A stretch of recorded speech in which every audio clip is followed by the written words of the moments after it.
ఇప్పుడు కేరళను విస్మయ వి నాయర్ అనే 22 ఏళ్ల మహిళ ఆత్మహత్య చేసుకున్న ఘటన ఊపేస్తోంది. కేరళలో ఏ టీవీ చూసినా, ఏ సోషల్ మీడియా పోస్టులో అయినా విస్మయ గురించే చర్చ.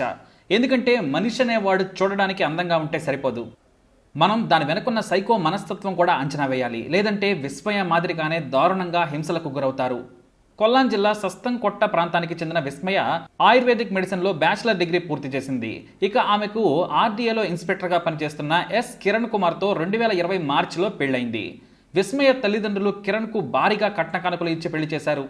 భారీగా అంటే అంతా ఇంతా కాదు, చాలా ఎక్కువ. ప్రభుత్వ ఉద్యోగం చేస్తున్న అల్లుడు దొరికాడని తెగ సంబరపడ్డారు.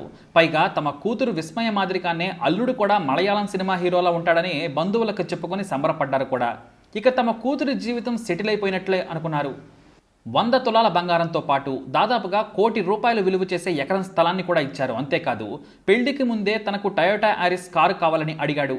దీంతో తమ అల్లుడు అలిగినా సంతోషంగా నవ్వుతూ కారును కొనిపెట్టారు. ఇటు విస్మయ్ కూడా చాలా అందంగా ఉంటుంది, ఇద్దరిది చూడముచ్చటైన జంట అని తెగ పొగిడారు. మొదటి 3 నెలలు విస్మయ్ను చాలా బాగా చూసుకున్నారు కిరణ్. ఆ క్రమంలో టయోటా మైలేజ్ ఇవ్వడం లేదని విస్మయ దగ్గర చెప్పుకొని బాధపడ్డాడు కిరణ్.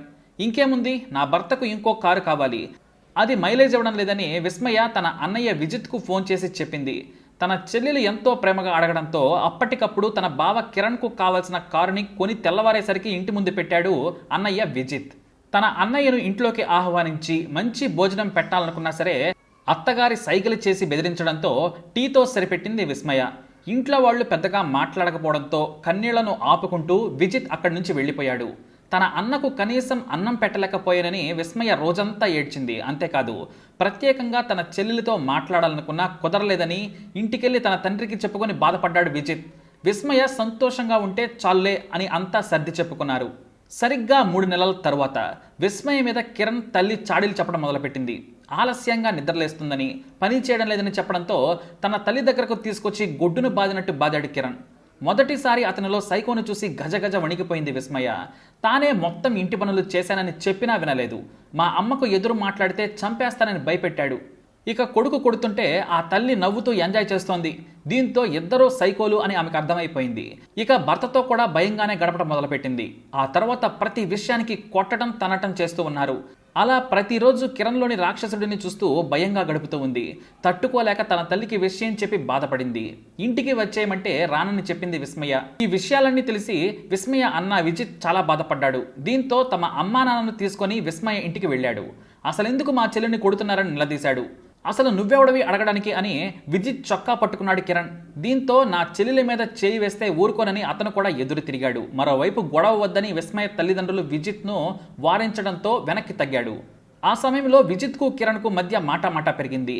చేతకాని వాడే పెళ్లాన్ని కొడతాడని తీవ్రంగా విమర్శించాడు. ప్రభుత్వ ఉద్యోగం చేస్తూ నలుగురికి చెప్పే వృత్తిలో ఉన్నావు, ఈ రోజుల్లో పెళ్లాన్ని కొడతాడా అంటూ కడిగి పారేసి తన చెల్లిని తీసుకుని ఇంటికి వచ్చేశాడు విజిత్. అంతేకాదు, అతనిపై గృహహింస కేసు కూడా పెట్టాడు. ప్రభుత్వ ఉద్యోగి కావడంతో తనకున్న పరిచయాలతో కిరణ్ భార్యతో కేసును వాపస్ తీసుకునేలా చేయించుకునేందుకు ఒత్తిడి చేశాడు. ఎందుకంటే కేసు అయితే ఉద్యోగం పోతుందని కిరణ్ భయపడ్డాడు. పోలీసులే స్వయంగా పిలిచి రాజీ చేశారు. మరోసారి కొట్టనంటేనే తన చెల్లిని పంపుతానని, లేదంటే అవసరమే లేదని విజిత్ సీరియస్గా చెప్పాడు. మీకు పెళ్ళైంది కదా, ఎంతమంది మీ భార్యలను కొడుతున్నారో చెప్పండి.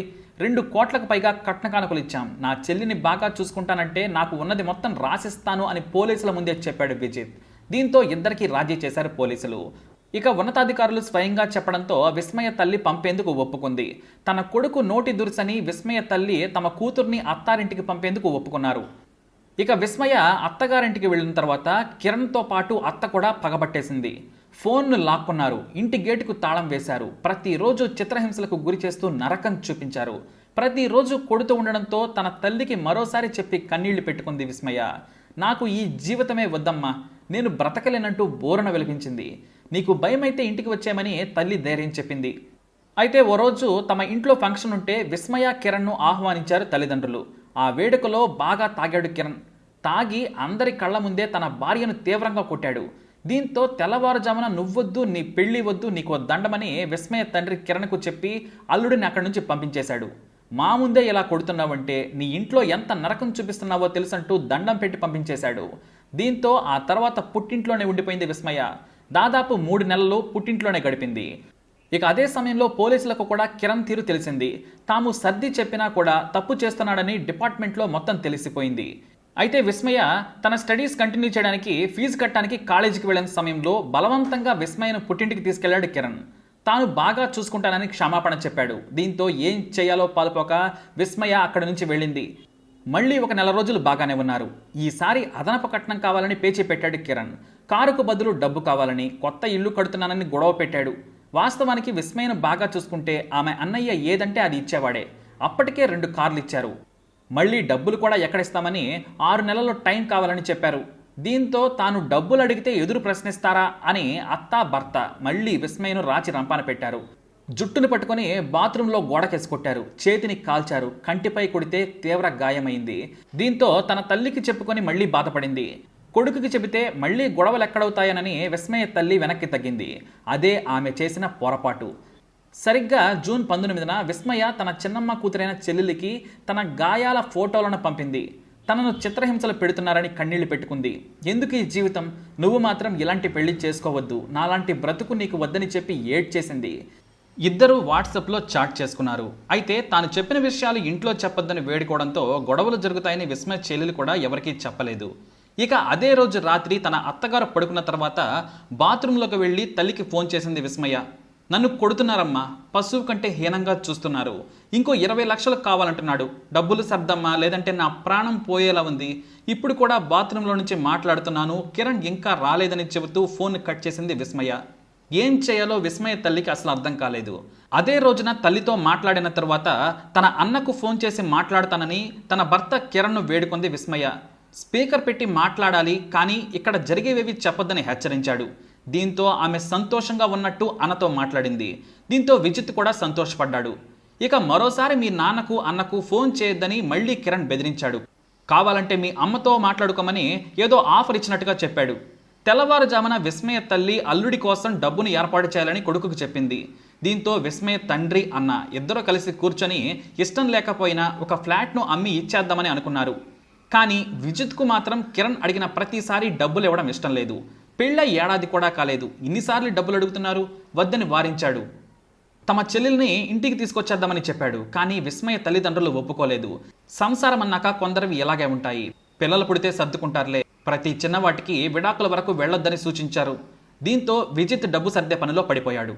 ఈ లోపే జూన్ 21న విస్మయ బాత్రూంలో ఆత్మహత్యాయత్నం చేసిందని హాస్పిటల్కు తీసుకొచ్చామని కిరణ్ తన మామకు ఫోన్ చేసి చెప్పాడు. దీంతో వాళ్ళంతా పరుగున వెళ్లి చూడగా అప్పటికే చనిపోయి ఉంది. బాత్రూంలో ఉరివేసుకుంది.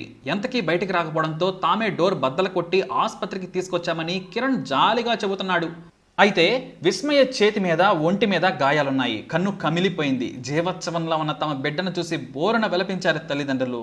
పెళ్ళై ఏడాది కూడా కాకముందే చంపేశారని రోధిస్తూ ఉన్నారు. నా బిడ్డకు పెళ్లి చేసి ఎలా పంపితే ఎలా నా చేతికి ఇచ్చారో చూడమని విస్మయ తండ్రి మీడియా ముందు బోరున విలపించాడు. కొట్టి చంపారు, ఆత్మహత్య అని చెబుతున్నారని వాపోయారు. అయితే విజిత్ వచ్చేసరికే కిరణ్ పారిపోయాడు. కోపంలో ఎక్కడ చంపేస్తాడనే భయంతో వారి కుటుంబ సభ్యులంతా ఆసుపత్రి నుంచి క్షణాల్లో పారిపోయారు. చివరిసారిగా విస్మయ పంపిన ఫోటోలు, ఆమె తన చెల్లెలతో చేసిన వాట్సాప్ చాట్ను పోలీసులకు ఇచ్చి తమకు న్యాయం చేయాలని విజిత్ కోరాడు. కిరణ్ మనిషి కాదని, ఒక సైకో అని అతన్ని శిక్షించాలని వేడుకొన్నాడు. ఇప్పుడు విస్మయ ఆత్మహత్య కేరళలో సంచలనం సృష్టిస్తోంది. కేరళ మహిళా కమిషన్ సైతం నివేదిక సమర్పించాలని కొల్లాం ఎస్పీని ఆదేశించింది. మానవ రూపంలో ఉన్న సైకోలు, కట్నపు పిశాచులు ఉన్నంతకాలం మహిళలకు భద్రత ఉండదని విస్మయ గురించి తెలిసిన జనం ఆవేదన వ్యక్తం చేస్తున్నారు. కిరణ్ అనే ఒక సైకోకి ఉరిశిక్ష వేయాలని డిమాండ్ చేస్తున్నారు. ఇటు ప్రభుత్వం కూడా న్యాయం చేస్తామని చెప్పాల్సిన పరిస్థితులు ఏర్పడ్డాయి. విస్మయ వరకట్నపు హత్య ఇప్పుడు కేరళను కుదిపేస్తోంది.